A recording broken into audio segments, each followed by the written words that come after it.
There is a reason why the Japanese Navy decided to create the colossal Musashi. The production and industrial potential of Japan fell far behind that of the United States, and they understood well that they had no chance of winning a naval arms race going face-to-face with their rivals. To compensate for this gap, Japan sought a venturous plan to compensate lack of quantity with quality. Their plan was to develop superior technology to construct a battleship wielding guns with a caliber of 46 centimeters, a size never before seen in history.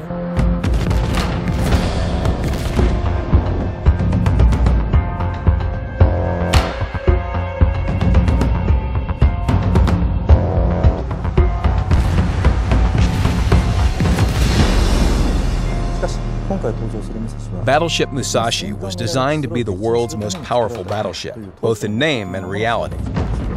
The 46-centimeter gun mounted on the Musashi was nothing short of that in both firepower and range. Ironically, the Japanese Navy's dream of naval superiority through powerful battleships was shattered by none other than themselves.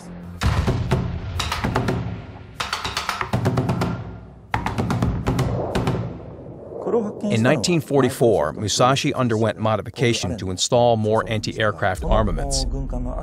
Secondary guns on both sides of the ship were dismounted to make space for equipping as much anti-aircraft guns as possible. You may recognize this design as the one seen on battleship Yamato in World of Warships.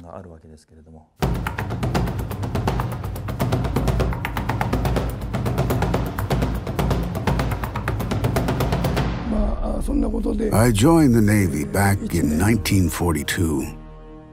Back then, everyone was expected to enroll in the military around the age of 20 and take part in the war.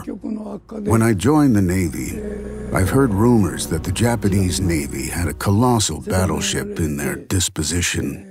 Those even in the United States had not owned. Those colossuses was indeed rumors about the Yamato and Musashi. I was the only one of the graduates to be designated to the Musashi. And my assigned destination was to be a top secret. I was forbidden to inform any of my colleagues, nor my families. I've kept my silence and boarded my transport on Yokosuka to sail to the Truck Island.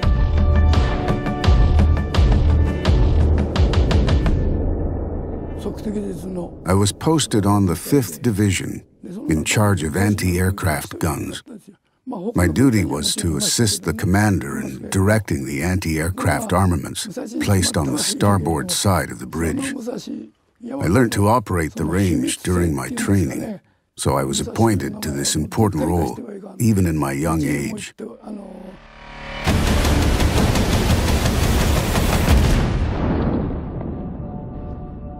In the Battle of Leyte Gulf, my assigned post was the second best place to scan the entire ship, besides the command post. But since I was in the dead center of the bridge, it felt as if all the enemy's attacks were heading towards me. It was utterly terrifying.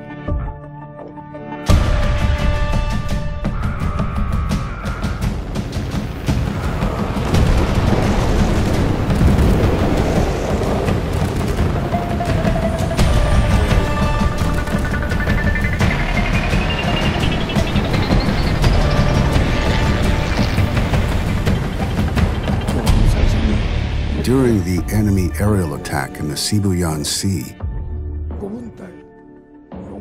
a bomb struck near the bridge and damaged the gun control device. Shortly after, a torpedo struck near the starboard side, right under my nose.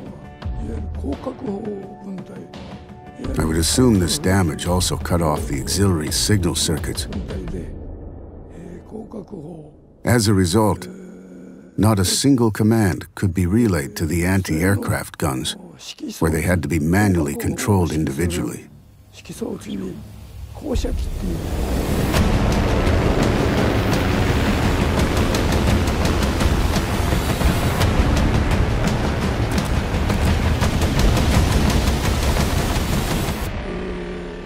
Until the afternoon, the Musashi was hit with 5 aerial raids in total. The first waves of incoming enemies were few, but I could feel the enemy focusing their fire on the Musashi as her damage began to stand out. After falling behind the fleet, the attack intensified, and we felt as if several hundred planes were heading towards us.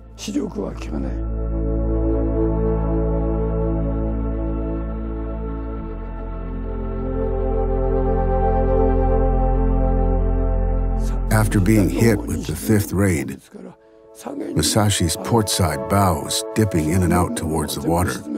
The slope gradually became steeper, and stern side of the ship was starting to rise. We have tried to compensate the tip by latching off the port side anchor. No matter how hard we tried, the slant was getting worse.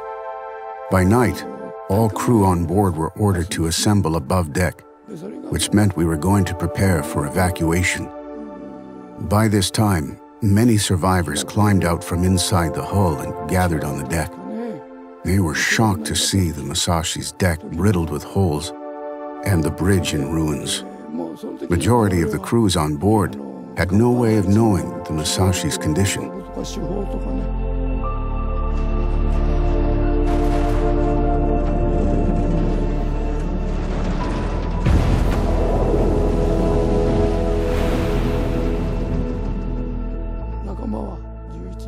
My senior officer, carrying a frightened young soldier, was the first to take the jump. Everyone else followed his lead. I was lucky enough to land on the water, but many of my comrades were not so fortunate. I've heard many were torn with the sharp edges of the shell holes. Later, I was rescued by the destroyer of Hamikaze's cutter boat. I have later learned that out of the 11 men in my squad, 9 survived. My senior officer and the young soldier with him were deemed missing in action. 行けばすぐもう秘密が